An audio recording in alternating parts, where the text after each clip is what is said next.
Hello বন্ধুরা, আসসালামু আলাইকুম। সবাই কেমন আছো? আশা করি খুব ভালো আছো।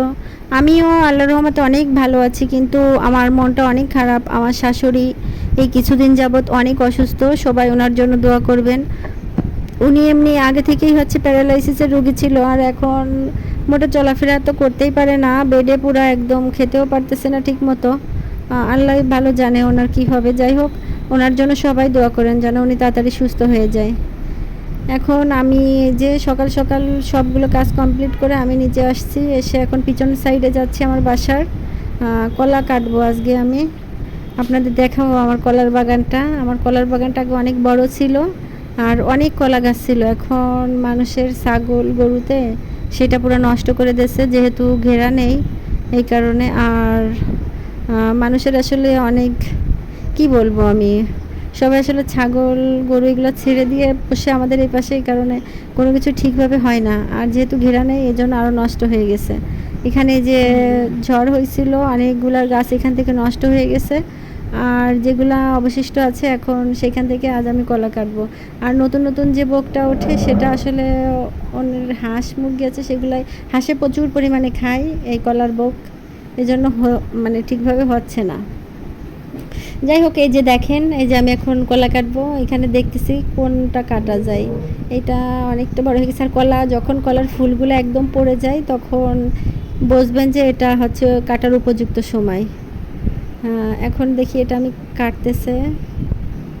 ও কলাটা কেটে ফেলবে এক্ষুনি, দেখা যাচ্ছে।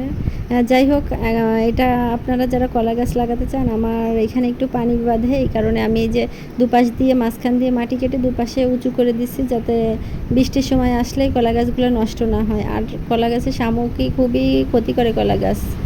আর এখানে মাঝে মাঝে একটু সার দিতে হয়, তাইলে কিন্তু প্রচুর পরিমাণে কলা হয়।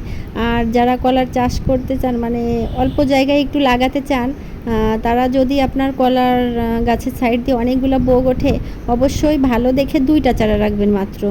আর অন্যগুলো সব কেটে দেবেন, তাহলে দেখবেন ওই 2টা গাছের একটা গাছে তো আগে ধরা আসবে, তখন দেখেন কত বড় এক কান কলা পড়ে। হ্যাঁ, এই জন্য 2টা গাছই রাখবেন, বেশি রাখবেন না, তাহলে কলার কান ছোট হয়ে যায়। যাই হোক, এই দেখেন, এই সাইডে আমার ডুমুরের গাছ আছে, এখানে অনেক ডুমুর ধরছে। এই ডুমুরগুলা খেতে খুবই ভালো। আর শুটকি মাছ দিয়ে রান্না করলে তো কথাই নেই, ডুমুরটা অনেক বেশি ভালো লাগে। নারকেলের দুধ দিয়ে শুটকি মাছ দিয়ে যদি রান্না করে খান, তাহলে খুব মজা লাগে ডুমুর।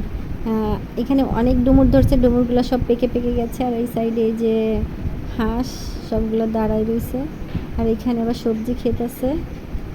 আমার পিছন সাইডটার কাজ শেষ, এখন আমি বাসার দিকে রওনা দিচ্ছি। এখানে এসে দেখি আমার যে হাঁস মুরগি আছে, হাঁসগুলার ডিম পাই না কিছুদিন, চীনার হাঁসের। এখন দেখি এইখানে ডিমটা পেড়ে রাখছে। যাই হোক, এই ডিমগুলো আমি উঠাই নিলাম। আর আমার ভিডিওটা যদি আপনাদের ভালো লাগে, অবশ্যই লাইক কমেন্ট শেয়ার করে আমার পাশে থাকবেন। আজ এই পর্যন্ত, বাই।